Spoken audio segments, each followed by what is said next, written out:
부활하신 주님께서 낭망하고 실망에 빠진 제자들에게 나타나셨습니다. 나타나실 때마다 제자들은 마음의 문을 꽉 잠가놨어요. 왜? 예수님이 너무 허무하게 죽으셨다고 생각했기 때문입니다. 그들의 마음 문이 닫힌 것처럼 집안의 문들도 닫혀 있는데 시공을 초월하시는 우리 주님 예수님께서 찾아오십니다. 두려워 떠는 제자들에게 내니 안심하라 하시면서 꼭 하셨던 말씀이 있어요. 너에게 평강이 있을지어다. 너에게 평강이 있을지어다. 우리 삶의 평강이 어디 있겠어요? 매일매일이 기적인데 매일매일이 그쵸?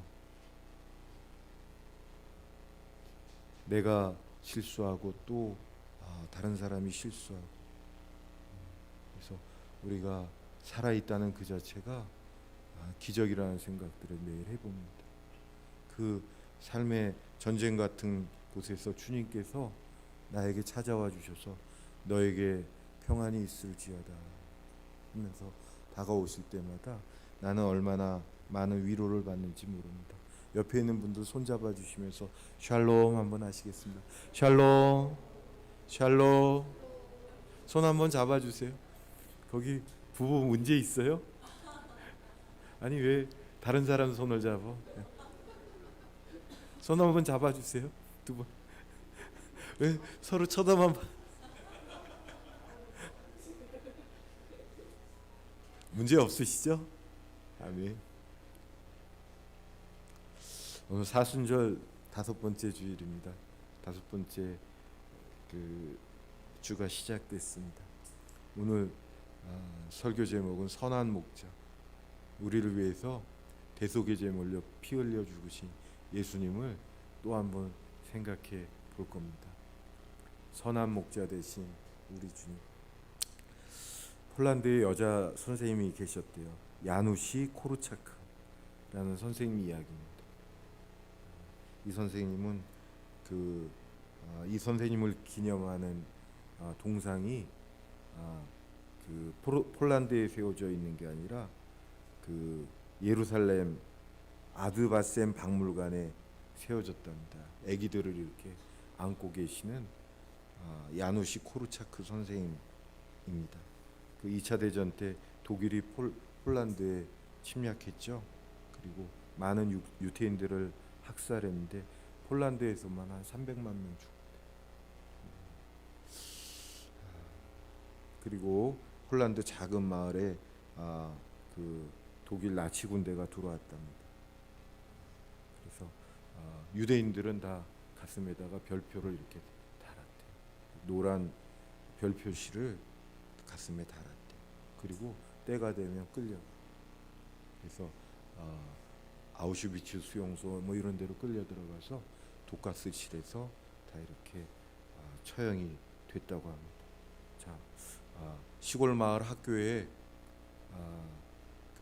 독일군들이 들어와서 가슴에 별 표시를 단 어린아이들을 모아서 데려가는 상황이 벌어졌습니다. 이 유대인 아이들이 공포에 질려서 발버둥 칩니다. 안 끌려가려고. 그때 이 선생님이 끌려가는 아이들이랑 같이 갑니다. 그래서 너는 폴란드 사람인데 네가 왜 여기 가느냐. 독일군들이 너는 남아있어라 합니다. 그런데 야누시 코르차크 선생님은 총을 든 독일군들 사이를 들어가서 울고 있는 아이들을 그의 손으로 꽉 잡아주고 안아주고 합니다. 그리고 포로들을 죽이는 수용소로 가고 거기서 가스실로 갑니다. 거기서 또 한 번 독일 군인들이 너는 폴란드 사람이니까 여기 끼지 마라. 그래서 다시 학교로 돌아갈 것을 명령합니다. 이 야누시 코르차크 선생님은 나도 아이들과 함께 가겠습니다. 공포에 질린 아이들을 버려두고 자기만 살 수 없는 선생님의 마음이 읽혀집니다. 자, 우리 함께 가자. 선생님이 같이 가면 무섭지 않지? 하면서 어린이들을 위로합니다. 자, 그리고 어린아이들과 함께 기도합니다. 어린아이들을 가스실에서 손을 잡고 위로하고, 그리고 살아계신 하나님께 기도합니다. 그리고 가스실에서 애들을 안은 채로 죽습니다. 저는 언제부턴가 대한민국의 선생님들을 무한 신뢰합니다.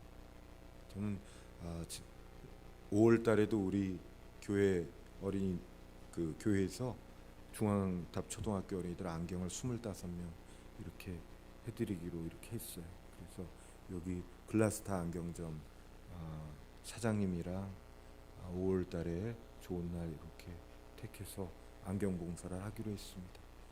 작년에 맞췄던 학생은 안경을 잃어버렸다고 지난주에 연락이 와서 제가 그러면 그 안경점에 가서 먼저 안경을 맞추라고 하고, 안경점 사장님한테 한 학생은 먼저 가서 하니까 무료로 해달라고 이렇게 했습니다. 그러면서 선생님들을 뵈요. 교무 선생님도 뵙고 교감 선생님도 뵙고, 아기들을 우리 교회에도 어떤 때는 데려오잖아요. 그리고 안경점에 가서 하기도 하고, 선생님들을 만나는데 선생님들이 어린 선생님들도 있어요. 우리 아들뻘 딸뻘 되는 그런 선생님들이 애들을 인솔해서 와요. 그런데 그분들에게 저는 제가 할 수 있는 최대한의 경의를 표해요. 세월호 사건 때 세월호에서 많은 그 학생들이 물에 빠져 죽었잖아요.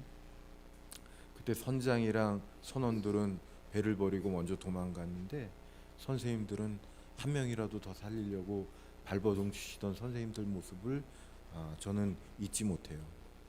그리고 살아남으신 선생님들 중에 자기만 살아남으셨다는 것을 자책하면서 스스로 목숨을 끊으셨던 교감 선생님도 저는 기억해요. 그래서 저는 이 땅에 대한민국의 선생님들을 무한 신뢰해요.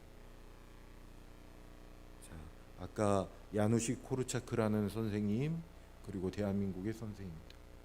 저는 이 땅에 누가 목사님들을 욕하고 목사님들이 타락했다, 목사님들이 많이 정도에서 벗어났다 이렇게 비판을 해도 제가 아는 목사님들을 무한 신뢰해요. 제가 아는 목사님들은 제 이하되는 목사님들을 못 봤어요.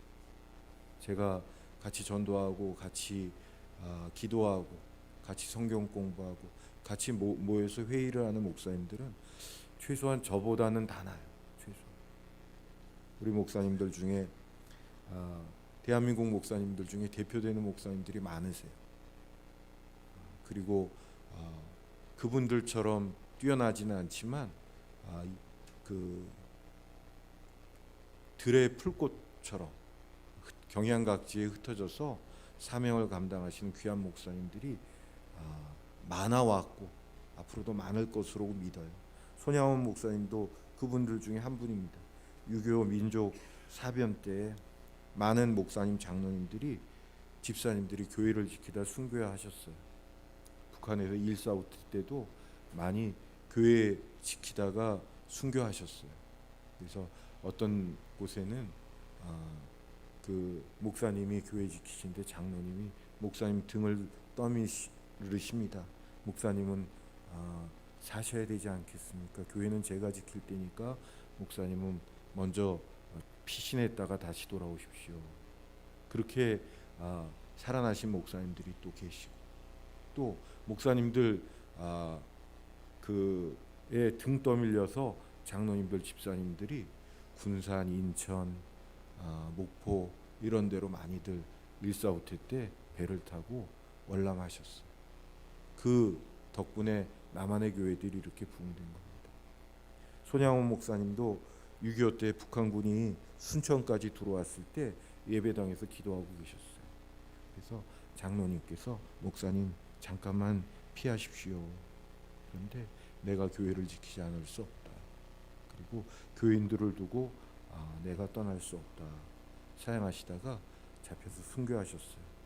그래서 이 땅의 본이 되는 선생님들 그리고 목사님 얘기를 먼저 드린 이유가 예수님, 우리 주님 예수 그리스도를 여러분들께 다시 한번 소개하려고 그래요.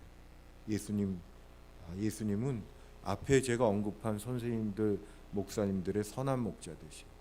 이분들이 다 예수 그리스도를 본받아 살아왔던 분들이고 예수 그리스도의 영향 아래 있었던 분들이 많이 계십니다. 사순절 오늘이 다섯째 주 시작되는 날입니다. 이 하나님의 말씀인 성경책, 여러분들 오늘날은 성경책들이 흔해요. 제가 어떤 때는 길에 가다가 성경책을 주운 적도 있어요. 누군가 나 이제 예수 압니다 하면서 버렸던 성경인 것 같아요. 그리고 또 누군가 길에서 찢어진 성경책이 버려져 있는 것도 목사 눈에는 띄어요. 이 소중한 성경책이 나는 이 안에서 생명이 있다고 믿어요. 오늘 본문은 사도 요한이 쓴 글이에요. 그리고 이 성경책에는 한 40여 명의 저자들이 있어요. 이 한 분 한 분이 얼마나 소중한 이야기들을 썼는지 몰라요. 그런데 이 성경은 창세기부터 요한계시록까지 예수 그리스도에 대한 이야기예요. 나를 구원하기 위한 예수 그리스도의 이야기가 여기 기록이 돼 있어요. 창세기 3장 15절에 죄를 져서 이제 부끄러움을 깨달은 아담과 하와에게 하나님께서 가죽옷을 입혀주시는 이야기들이 나오고, 그리고 여자의 후손에 대한 이야기가 나와요. 여자의 후손으로 오시는 예수 그리스도의 이야기가 이 성경책에 기록되어 있어요. 구약은 오실 예수님에 대한 이야기. 너희 왕 예수 그리스도가 다윗의 자손으로 오신다. 너희 왕 예수 그리스도가 오신다. 그는 아기로 오신다. 그가 오셔서 영존하시는 아버지의 모습을 보여주실 것이다. 그는 전능하신 올마이티 가, 전능하신 하나님이다. 그리고 예수님이 오신 신약은 오신 예수님에 대한 기록이에요. 그리고 마지막 다시 오실 예수님으로 완성될 이야기예요. 여러분, 요한 1서에 태초부터 있는 생명의 말씀에 관하여는 우리가 들은 바요, 눈으로 본 바요, 주목하여 우리 손으로 만진 바라. 사도 요한이 요한 1서를 쓰시면서 이것은 내가 들은 이야기다, 내가 눈으로 본 이야기다, 그리고 내가 손으로 만진 이야기다. 이 요한은 어떤 분이냐면 예수님 옆에 기대서서 예수님이랑 최후의 만찬을 같이 나누던 분이에요. 이분의 기록이 저는 참이라고 믿어요.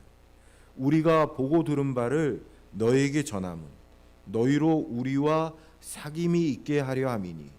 그래서 이 성경 말씀은 사도 요한이 다 본 바야, 예수님께 들은 바야, 그리고 손으로 만진, 자기가 손으로 만지고 같이 식사를 나눈 예수 그리스도에 대한 이야기를 기록한 거예요. 그래서 우리가 보고 들은 바를 너희에게 전함은, 이 성경이 기록된 목적이 너희로 우리와 사귐이 있게 하려 함이니 우리의 사귐은 아버지와 그 아들 예수 그리스도와 함께함이라. 이 성경을 통해서 사도 요한은 이 성경을 쓰시면서 그 화상 입은 몸으로 이 성경을 쓰시면서 예수 그리스도와 사귀는 우리들을 상상하셨을 거예요. 예수 그리스도를 믿는 후대의 제자들, 우리들을 상상하셨을 거예요. 그 당시 사도 요한은 밤모섬에 갇히기 전에 끓는 가마솥에 들어갔어요.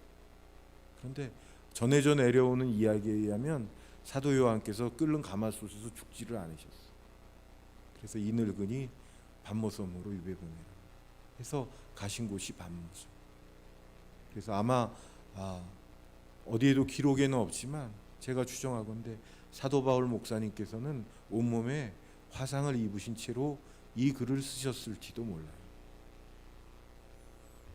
우리가 보고 들은 예수, 이 예수를 너희에게 전하니 이 예수를 너희가 믿고 우리와 같이 영적인 교제를 하자.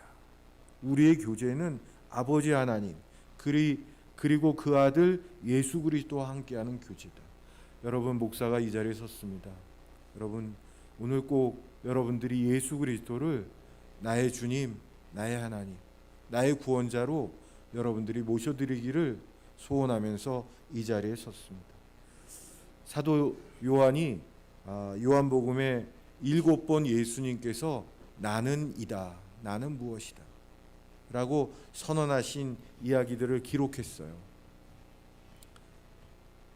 나는 스스로 있는 자다. 하나님께서 나는 이다. 자신의 존재를 스스로 설명하세요. 왜 하나님은, 왜 예수님은 우리들에게 나는 무엇이다 이렇게 자신을 소개할까요? 우리가 우리 능력으로는 하나님을 다 헤아릴 수가 없어. 바닷가에 작은 모래 하나가 그 바다를 담을 수 있겠어요? 마찬가지로 우리가 우리 스스로 하나님을 다 헤아릴 수 없어. 그래서 하나님께서 나는 이다, 나는 스스로 있는 자다. 모세가 하나님은 누구셔요? 나는 스스로 존재하는 자다. 태초 전에 모든 세상이 창조되기 전에 그 전에 있었던 자다. 예수님께서도 그렇게 말씀하세요. 나는 너희 조상 아브라함이 있기 전부터 있었던 자다. 예수님께서 자신을 스스로 증명하셔요. 7가지 얘기로. 그리고 그 이야기들을 요한은 예수님이 부활 승천하신 후 약 한 40여 년 후에 이렇게 요한복음을 통해서 기록하세요. 요한복음에 7번 자신을 계시하는데 요한복음 6장 51절에 나는 하늘로서 내려온 산떡이니 사람이 이 떡을 먹으면 영생하리라. 요한복음 8장 12절에 나는 세상의 빛이니 나를 따르는 자는 어둠에 다니지 아니하고 생명의 빛을 얻으리라. 아멘. 요한복음 10장 7절에 오늘 본문 말씀이죠. 내가 진실로 너희에게 말하노니 나는 양의 문이라. 아멘. 그리고 요한복음 10장 11절에 나는 선한 목자라. 선한 목자는 양들을 위하여 목숨을 버리거니와. 요한복음 11장 25절에 예수께서 가라사대 나는 부활이요 생명이니 나를 믿는 자는 죽어도 살겠고. 예수님께서 요한복음 12장 46절에 나는 빛으로 세상에 왔나니 무릇 나를 믿는 자로 어둠에 거하지 않게 하려 함이로다. 요한복음 14장 6절에 너무 유명한 말씀입니다. 예수께서 가라사대 내가 곧 길이요 진리요 생명이니 나로 말미암지 않고는 아버지께로 올 자가 없느니라. 그리고 요한복음 15장 5절에 제가 가장 신방할 때 많이 설교하는 말씀이에요. 요한복음 15장 5절에 나는 포도나무요 너희는 가지니 저가 내 안에 내가 저 안에 있으면 이 사람은 과실을 많이 맺나니 나를 떠나서는 너희가 아무것도 할 수 없습니다. 사도 요한은 예수님은 허구가 아니라 실존 인물임을 직접 눈으로 보고 귀로 듣고 손으로 만진 분입니다. 이분이 요한복음 20장 31절에 오직 이것을 기록함은 너희로 예수께서 하나님의 아들 그리스도이심을 믿게 하려 함이요 또 너희로 믿고 그 이름을 힘입어 생명을 얻게 하려 함이라. 성경 말씀 기록의 목적이 예수님은 하나님의 아들이시고 예수님은 구원자십니다. 이것을 믿고 우리들이 생명을 얻게 하려 이 말씀을 기록하였습니다. 저도 오늘 제가 전하는 말씀을 통해서 여러분들이 예수님은 하나님의 아들이시고 나의 구원자이십니다를 마음으로 삶으로 고백하기를 소원하며 이 자리에 섰습니다. 예수님은 나를 돌보시는 목자입니다. 오늘 본문 1절부터 6절까지 선한 목자와 양의 관계를 설명해 주고 계셔요. 이스라엘 사람들이 양을 기르는 목적이 고기를 얻기 위함도 맞아요. 그 다음에 양을 통해서 어떤 유제품을 얻기 위한 목적도 있어요. 그런데 양을 키우는 가장 큰 목적 중에 하나가 털을 얻기 위해서요. 우리들이 생각하는 양의 이미지는 순하다, 착하다, 하얗다 이런 그런 좋은 이미지가 많지만 사실은 양은 그렇게 좋은 이미지만 있는 짐승은 아니에요. 양은 아주 약해요. 그 날카로운 이빨도 없어요. 그 다음에 그 어떤 날카로운 뿔도 없어요. 양이 빨리 달리지도 못해요. 그 다음에 모든 짐승의 밥이요. 양을 못 잡아 먹을 만한 짐승들은 거의 없어요. 그리고 시력도 안 좋아요. 그리고 양이 후각이 발달돼 있지도 않아요. 그리고 양이 좀 고집도 세고 미련하대. 그래서 양은 매일 갔던 길로만 간대. 그래서 양이 다니는 길은 이렇게 웅덩이 같이 돼. 그리고 양들이 새로운 풀들을 찾아서 막 이렇게 돌아다니지도 못한대. 그래서 목자들이 돌보지 않으면 그 자리에서만 풀 먹고 아주 그 새로운 초지들을 개척을 못해서 양들이 퇴화되거나 죽기도 쉽대요. 그리고 한 자리에 계속 머물다 보니까 질병도 많이 생긴대. 꼭 누구 같다? 조유상 목사 같다. 그래요. 예수님은 이런 양을 돌보시는 분입니다. 양을 아신 분이에요. 그래서 양들이 태어나면 새끼 때부터 거의 죽을 때까지 목자들이 키운대요. 그래서 그 양들마다 이름이 있대요. 개 키우시는 분들 보면 개 많이 키우는데도 다 내가 생각할 때는 다 똑같이 생겼는데 개들마다 이름이 다 달라. 그렇죠? 목자들도 그 양들의 이름을 안대. 그리고 그 이름을 뭐 생김새, 뭐 털의 모양, 뭐 여러 가지로 지어서 부른대. 그리고 어떤 양들을 부를 때 목자들이 부르는 소리들이 있대요. 독특한 음색으로 부르는데 노랫소리 같기도 하고 가늘고 고음 소리를 내기도 한대요. 3절에 보니까 그가 자기 양의 이름을 각각 불러 인도하여 내느니라. 요즘 세상이 비인간화됐잖아요. 우리 어디 가서 햄버거 기다릴 때 번호표 받고 번호표 몇 번 이렇게 신호가 오잖아. 고속도로 휴게소 가면은 몇 번이 나야, 그렇죠? 뭐 88번이 나야. 그러면 내가 시킨 그 육개장 내가 갖다 먹어야 돼. 비인간화되어 있는 이때 예수님은 내 이름을 불러주시오. 오늘 본문에 보면 예수님은 나의 이름을 아신다 모르신다? 아신다. 그래서 여러분 이 자리에 있는 여러분 한 사람 한 사람의 이름을 불러주시는 예수님이에요. 나보다 나를 더 잘 알아. 그래서 선한 목자의 그 상대되는 말이 사꾼 목자잖아요. 그래서 이스라엘에는 두 가지 목자가 있어. 주인 목자가 있고, 그 다음에 월급 받고 사례 받고 일하는 목자가 있어. 그런데 주인들은 목숨을 걸고 양이나 그 늑대나 하이에나나 표범이나 곰이나 사자가 달려오면 목숨을 걸고 자기 양을 지켜. 근데 사꾼 목자는 월급쟁이야. 자기 목숨이 더 중요해. 그래서 양들을 버리고 가요. 여러분 다윗의 이야기를 보면은 다윗이 양들을 지킬 때 이야기가 사무엘상 17장 34절 35절에 나와요.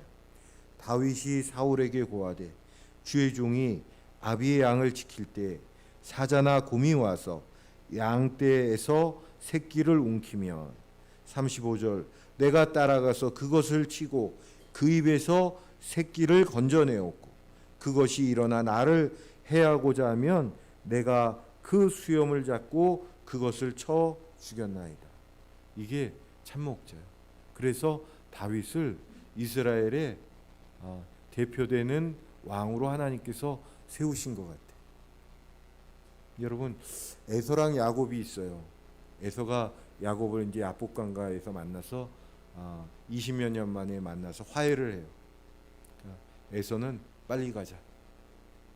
아버지 이삭도 기다리시고 어머니 리브가도 기다리시니까 빨리 가자. 집으로 가자. 그래서 재촉해요. 그런데 야곱이 바로 가지를 않아요. 내 양떼와 소떼 때문에 제가 천천히 가겠습니다. 형님 먼저 가십시오. 양떼의 사정, 소떼의 사정을 살피는 거예요. 그때 뭐라고 하냐면 저 중에는 애기 뵌 그 양과 소도 있고 새끼를 낳은 지 얼마 안 되는 양과 소도 있습니다. 이것이 목자와 사꾼 목자의 차이예요. 여러분, 예수님은 우리의 선한 목자십니다. 그래서 내 이름을 한 사람 한 사람 불러. 그래서 나에게 내 머리털이 몇 개인지 나는 하찮아서 신경도 안 쓰잖아요. 그렇죠? 그런데 예수님은 내 머리털까지 다 세고 계신 분이다. 아멘. 아멘. 그래서 4절 보면 자기 양을 다 내어놓은 후에 앞서 가신다. 이런 구절이 나와요. 양의 목자 되신 예수님, 자기 양을 우리 속에서 밤새도록 보호하시다가 우리에서 내어놓고 예수님께서 앞서 가셔. 그러면 그 목소리를 듣고 우리는 따라가는 양들이에요. 7절, 8절에는 나는 양의 문이라 그래. 예수님께서는 왜 양의 문인가? 그러니까 그 양들을 방목할 때 그 임시 목장에는 울타리를 돌로 칩니다. 돌로 치고 그 양들이 들어오고 나가는 곳에 누가 잔다? 양의 목자가 자요. 예수님이 우리의 출입을 지켜주시는 거예요. 그래서 예수님께서 이제 꼴을 먹으러 갈 때, 물을 마시러 갈 때 우리를 양의 간이 우리에서 한 마리 한 마리씩 내보내시고 예수님께서 양의 문이라고 선언하시는 거예요. 요한복음 10장 9절 10절에 나는 내가 문이니 누구든지 나로 말미암아 들어가면 구원을 받고 또 들어가며 나오며 꼴을 얻으리라. 도둑이 오는 것은 도둑질하고 죽이고 멸망시키려는 것뿐이요 내가 온 것은 양으로 생명을 얻게 하고 더 풍성히 얻게 하려는 것이라. 예수님을 통하면 구원을 받습니다. 예수님을 통하면 인생이 어떻게 된다? 풍성함을 얻는다. 그래서 예수님께서 이렇게 말씀하세요. 다른 이로서는 구원을 얻을 수 없나니 천하에 구원을 얻을 다른 이름을 우리에게 주신 적이 있다 없다? 없다.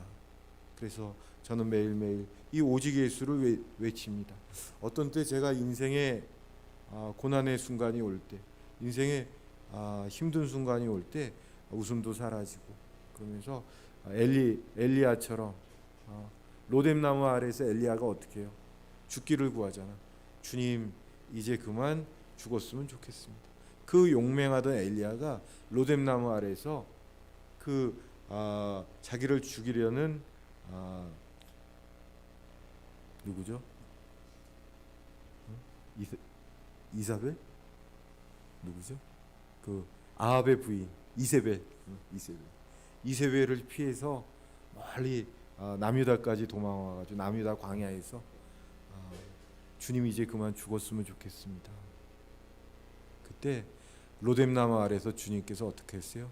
엘리야를 재워주세요. 그리고 또 깨우셔. 그리고 그 떡과 고기를 그 앞에 내어놓으시고 천사들을 통해서 먹게 하셔. 먹어라. 내 힘이 다할까 걱정됩니다. 엘리야가 또 먹습니다. 또 잡니다. 또 자게. 우리 인생이 고달플 때 우리도 인생의 로뎀나무 아래에서 주님 그만 이제 제가 죽어도 되지 않겠습니까? 인생을 포기하고 싶을 때가 있어요. 그때마다 주님께서는 로뎀나무 그늘이 되어주셔서 나를 위로하세요. 그 그늘에서 나를 쉬게 하시고 때에 맞춰서 고기를, 때에 맞춰서 떡을 주시면서 또 때에 맞춰서 나에게 잠을 자게 하시면서 나를 위로하세요.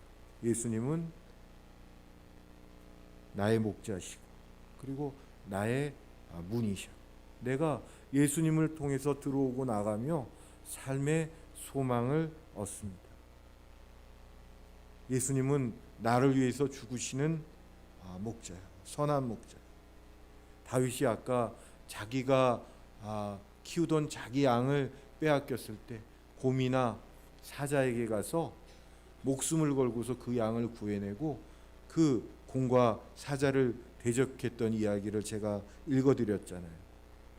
사꾼 목자랑 선한 목자 예수님이 다른 점은 이거예요.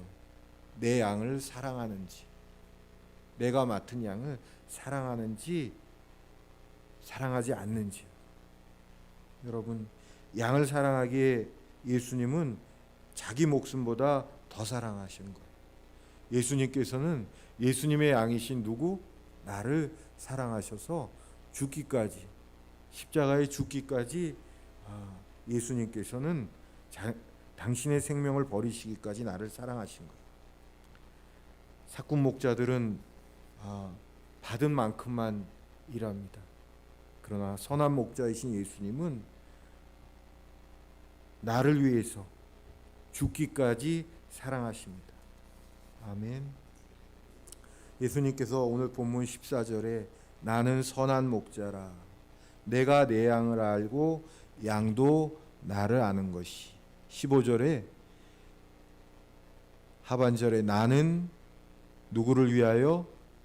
예수님께서는 누구를 위하여? 나를 위하여 목숨을 버리시는 거예요.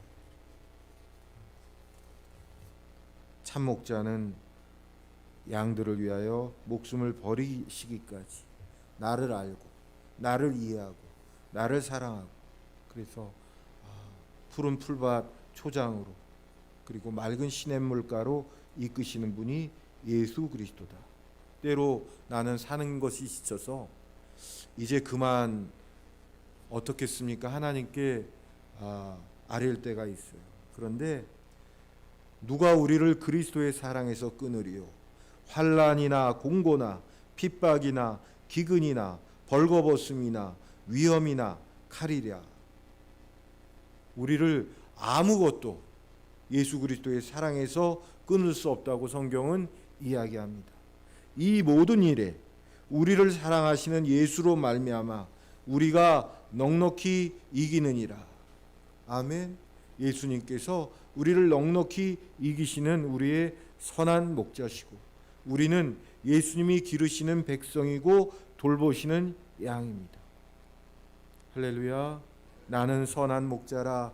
선한 목자는 양들을 위하여 목숨을 버리거니와. 지난주 지지난주 계속 제가 어린 양에 대해서 여러분들과 은혜를 나눴잖아요. 사도 세례 요한이 이런 고백을 하잖아요. 보라, 세상 죄를 지고 가는 하나님의 어린 양이로다. 그래서 예수님이 이 땅에 오신 목적은 뭐다? 인자가 온 것은 섬김을 받으려 함이 아니라 도리어 섬기려 하고 자기 목숨을 많은 사람의 대속물로 주려 함이니라. 마태복음 20장 28절 말씀입니다. 그리고 요한복음 19장 30절에 예수님께서 십자가 위에서 뭐라고 하시면서 죽으셨다? 다 이루었다. 다 이루었다. It is finished. 너의 문제는 이제 끝났어. 내가 다 이루었어. 그가 찔림은 우리의 허물을 위함이요 그가 상함은 우리의 죄악을 인함이라. 천하의 구원을 얻을 만한 다른 이름을 우리에게 주신 적이 없어요. 오직 예수님이에요. 아멘. 요한복음 5장 24절에 내가 진실로 진실로 너에게 이르노니 내 말을 듣고 또 나 보내신 이를 믿는 자는 영생을 얻었고 심판에 이르지 아니하나니 사망에서 생명으로 옮겼느니라. 아멘. 우리가 죄인 되어서 힘들어 죽을 수뿐이 없을 때, 죄의 짐에, 죄의 저주에, 사탄의 굴레에서 벗어날 수 없을 때 예수 그리스도께서 우리를 위하여 십자가에 죽으심으로 우리에 대한 예수님의 사랑을 나타내셨어요. 예수님은 선한 목자십니다. 여러분 한 주간 힘내셔서 열심히 사세요. 아멘. 예수님께서 나를 사랑하시고 예수님께서 십자가에 죽기까지 나를 사랑하시고 지금도 하나님 보좌 우편에서 나를 위하여 눈물로 기도해주고 계십니다. 아멘.